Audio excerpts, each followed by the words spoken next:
Bonjour, alors aujourd'hui une petite vidéo qui reprend la tactique à adopter quand on doit écrire des équations de mise en solution, des équations de mise à l'eau, des différents composés. Donc c'est un chapitre de 5e, tout ce qu'on voit au début de l'année, les liaisons ioniques, covalentes, les ponts hydrogènes, les molécules polaires, apolaires, hydrophiles, hydrophobes.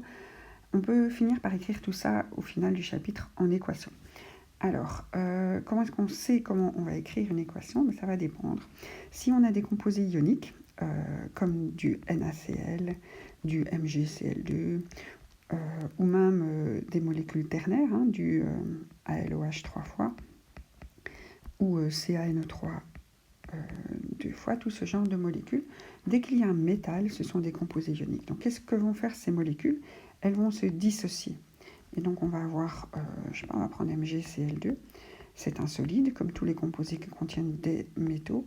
Ils vont se dissocier en les ions positifs, ce sera le métal, et le reste qui sont les ions négatifs. Et donc le magnésium, il a une valence 2. Si on regarde selon les Lewis, il a 2 points, donc il va donner ces 2 électrons et se retrouver sous forme de Mg++. Et en solution, il sera aqueux. Les Cl qui ont pris en charge les électrons du magnésium sont devenus des Cl moins en octet. Et donc ce sont bien des Cl moins. Et il y en a 2 qui ont pris en charge l'électron du magnésium. Et donc il y a bien 2 Cl en solution. Et donc on voit que les indices deviennent des coefficients. Voilà, donc ça c'est les dissociations. Et dans les pots, ça donne des ions isolés les uns des autres, Mg++, Cl-, et les molécules d'eau de la solution viennent emballer avec des couronnes d'hydratation qui sont placées dans un certain sens d'après la charge de l'ion. Donc ça, c'est pour les composés ioniques. Donc ils se dissocient. Donc la dissolution, la mise à l'eau, est une dissociation. On a vraiment la molécule qui se fragmente en petits morceaux. Pour les molécules covalentes, en fait, il y a des liaisons entre les deux X qui ne vont pas être cassées par l'eau, tandis que dans les sels, on a vraiment des interactions électrostatiques qui, là, peuvent être coupées par l'eau. Pour les liaisons covalentes, ce n'est pas possible. Et donc, s'il n'y a que des non-métaux, vous avez dans ce cas-là des molécules covalentes. Alors, les molécules covalentes, il n'y a pas d'ions qui sont présents, donc on ne va pas pouvoir dissocier des ions. Vous allez pouvoir... les molécules vont rester intactes, il n'y a pas de dissociation, mais ces molécules peuvent avoir encore des comportements différents, donc elles peuvent être solubles, hydrophiles, faire des ponts hydrogènes, dans le cas où elles sont polaires. Par contre, si elles sont apolaires, elles vont être insolubles dans l'eau, elles vont être hydrophobes. Alors, comment voir si une molécule est hydrophile ou hydrophobe? Ça va dépendre de 2 choses. Ça va d'abord dépendre des liaisons covalentes, de quel type elles sont. Donc, si les liaisons covalentes sont parfaites, si les atomes qui sont liés ont la même électronégativité, donc si la différence d'électronégativité est nulle, dans ce cas-là, vous avez d'office une molécule qui n'est pas polaire, qui est apolaire, parce qu'il n'y a pas de pôle avec des liaisons covalentes parfaites. Il n'y a pas de charge delta plus ou delta moins, il n'y a pas de zone plus ou de zone moins. L'autre cas, c'est si vous avez des liaisons covalentes polarisées, donc si les atomes ont des électronégativités différentes, et donc la différence est non nulle. Dans ce cas-là, vous pouvez avoir des pôles, vous aurez des pôles, mais les pôles vont parfois être à des endroits identiques, et donc s'annuler, et dans ce cas-là, vous avez des molécules apolaires, ou ils vont être à des endroits différents, et dans ce cas-là, la molécule va vraiment être polaire et soluble. Là, donc, un petit exemple de molécule apolaire parce qu'elle n'a pas de pôle, c'est donc O2. Si vous essayez de le mettre dans l'eau, comme elle est apolaire, elle ne va pas se dissoudre. Elle est apolaire parce qu'elle n'a pas de pôle. Une molécule apolaire où les pôles s'annulent, c'est par exemple le méthane, qui est un gaz. Si vous essayez de mettre dans l'eau du méthane, il ne va pas se dissoudre, puisque la molécule est apolaire. Par contre, une molécule polaire, ça peut être par exemple l'ammoniac. L'ammoniac, quand vous allez essayer de le mettre dans l'eau, il va bien se mettre dans l'eau. Il va être sous forme aqueuse, il va se dissoudre. C'est un gaz au départ, et donc il est hydrophile. Alors, comment est-ce que ça va se représenter? Une solution avec une molécule covalente hydrophile, on va avoir la molécule de NH3 qui reste intact et qui va faire des ponts hydrogènes. Voilà. Du côté de l'azote, ça va être des ponts hydrogènes qui se forment, comme l'azote est plutôt négatif dans la molécule, qui se forment avec les hydrogènes de l'eau. Et du côté des hydrogènes, ce qui va se former, c'est des ponts hydrogènes plutôt avec l'oxygène de l'eau. Et donc la molécule reste intacte, elle n'est pas chargée, mais elle a des zones qui peuvent interagir avec l'eau par des ponts hydrogènes. Tandis que si vous voulez faire une représentation de la molécule de CH4, là, il reste dehors, et la molécule d'O2, elle reste dehors aussi. Donc la première molécule, c'est du méthane. Le méthane, c'est un gaz. C'est une molécule légère qui ne fait pas de pont hydrogène, elle est hydrophobe, et donc c'est un gaz. Alors comment savoir qu'elle est hydrophobe? Les atomes non métalliques, C et H, font des liaisons covalentes, et qu'à partir du moment où on a des liaisons covalentes entre des atomes différents, il faut regarder la différence d'électronégativité, et entre C et H, elle est non nulle. Et si on regarde les valeurs de l'électronégativité, c'est le carbone qui a une valeur plus grande. Et donc les électrons de la liaison covalente sont déplacés vers le carbone. Et des électrons, c'est négatif, et donc ça apporte une charge partielle. C'est ça que signifie ce delta négatif sur le calcium. Et les hydrogènes qui voient leurs électrons passer plus de temps sur le carbone sont plutôt une charge partielle positive. Alors pour savoir comment le méthane va se comporter quand on va essayer de le mettre dans de l'eau liquide, il faut savoir s'il est hydrophile ou hydrophobe.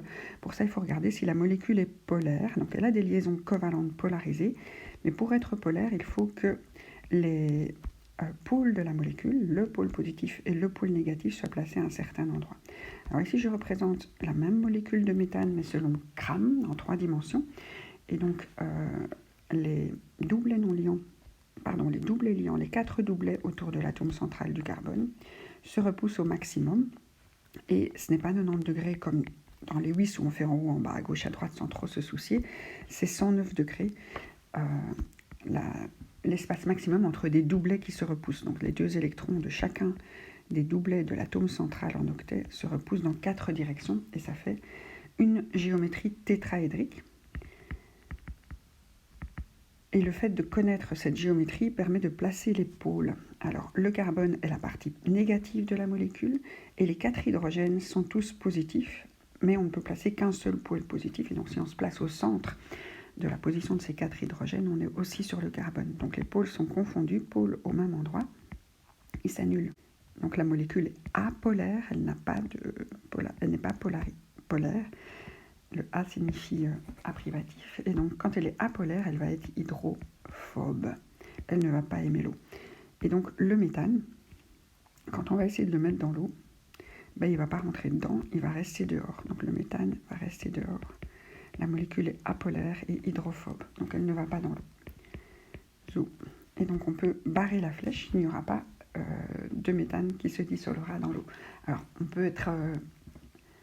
c'est difficile en chimie d'être catégorique, il y a peut-être un tout petit peu qui vont se dissoudre, mais la grosse majorité ne se dissolvera pas. Donc dans ce cas-là, la réaction est impossible et on n'écrit rien au-delà de la flèche. On passe à l'ammoniac. Alors l'ammoniac, lui, c'est aussi une molécule covalente. L'azote et l'hydrogène sont des non-métaux. C'est aussi une liaison covalente polarisée entre ces atomes. Donc qui gagne? C'est l'azote qui a une plus grande électronégativité que l'hydrogène. Ça lui fait arriver un petit peu trop d'électrons, une charge partielle négative, et les hydrogènes ont un peu trop peu d'électrons, une charge partielle positive. Quand autour de l'azote, les 4 doublets, 1 non-liant et 3 liants, essaient de se placer autour de l'atome, ils vont aussi se placer avec une orientation de 109 degrés entre eux. Donc les 4 doublets, il y en a un qui est non-liant qu'on ne voit pas, et 3 qui sont liants se repoussent aussi avec des angles de 109 degrés quand on regarde.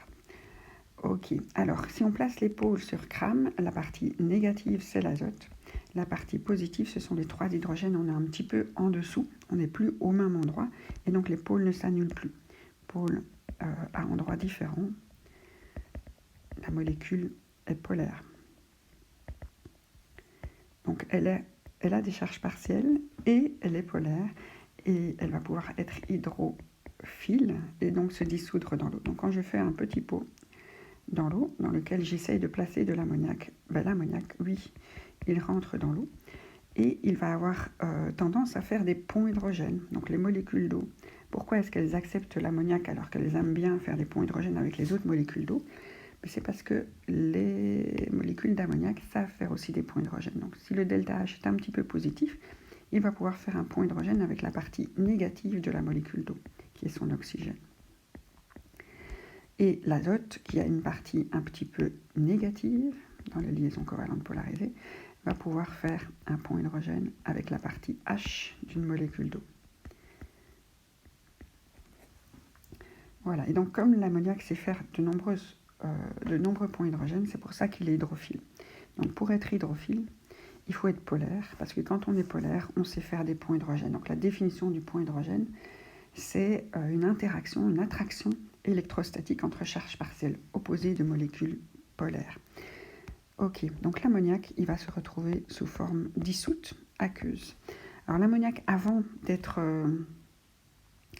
dissous, c'est un gaz. Alors on vend beaucoup de solutions d'ammoniac, mais l'ammoniac pur, c'est un gaz, c'est une molécule légère qui fait quelques ponts hydrogènes entre elles, mais pas suffisamment que pour être un liquide. Donc l'eau est un liquide à température ambiante parce qu'elle forme suffisamment de ponts hydrogènes et les blocs qui sont formés sont suffisamment lourds que pour être un liquide, mais pas l'ammoniac. Donc l'ammoniac, molécule covalente polaire qui sait faire des ponts hydrogènes donc solubles. Le méthane, molécule covalente apolaire, parce que les pôles s'annulent, qui ne sait pas faire de ponts hydrogène, et donc qui est insoluble, hydrophobe. La molécule suivante est le NaCl. Alors le NaCl, ça va être des liaisons différentes, parce qu'il y a un métal et un non-métal, c'est un sel. Et donc ça, c'est un solide. Dès qu'il y a un métal dans une molécule, son état, c'est solide. Alors, qu'est-ce qu'il y a dans cette molécule? Ce n'est pas des liaisons covalentes, parfaites ou polarisées, c'est des liaisons ioniques, parce qu'à partir du moment où vous avez un métal, il donne son électron. Donc vous avez du Na+, vous avez du Cl-. Et il n'y a pas de barre entre elles. Donc dans le sel solide, vous avez du Na+, du Cl-, vous avez encore du Na+, vous avez encore du Cl-, vous avez toute une association comme ça d'ions qui forment un cristal avec le Na+, à côté du Cl-. Et en fait, chaque Na+, est entouré de Cl-, et chaque Cl- est entouré de Na+. Donc ça donne une structure ultra régulière qui donne un beau cristal ionique. Alors ces cristaux sont cassants quand vous les laissez tomber par terre. Chacune des piles d'ions peut être décalée et d'un coup se repousser, parce qu'il suffit d'un décalage d'un seul ion pour que les charges ne soient plus en attraction plus et moins, mais en répulsion moins et moins. Alors l'autre chose qui peut arriver à ces cristaux, c'est que si vous les mettez dans l'eau, si vous mettez du sel dans l'eau liquide, vous allez vous retrouver avec les molécules qui se sont complètement dissociées. Donc je mets ce cristal dans l'eau et les molécules d'eau vont venir faire les yeux doux aux ions sodium avec leur côté négatif, aux ions chlore avec leur côté positif. Et donc on va se retrouver, une fois que le cristal aura été dissous, on aura les Na+, qui auront tous été décrochés et les Cl- qui auront tous été décrochés, et les molécules d'eau qui viendront. Alors ce ne seront pas des ponts hydrogènes, c'est quand même des interactions entre la partie négative ou entre la partie positive, selon ce l'ion en face duquel les molécules viennent. Mais ce n'est pas des ponts hydrogènes, parce que des ponts hydrogènes, c'est entre charges partielles. Ici, on a une charge partielle et une charge complète, donc c'est un peu plus fort qu'un pont hydrogène. Alors ça s'appelle une couronne d'hydratation. Et donc les molécules d'eau se placent autour des ions et dissocient le cristal. Donc l'équation, le Na+ va partir dans son coin, le Cl- va partir dans son coin, et donc on va avoir des morceaux. Donc ça, c'est la dissociation. Donc certains composés, quand vous les mettez à l'eau, ils vont juste se dissoudre, mais rester en molécules entières, ce sont des composés covalents, et d'autres vont se dissocier.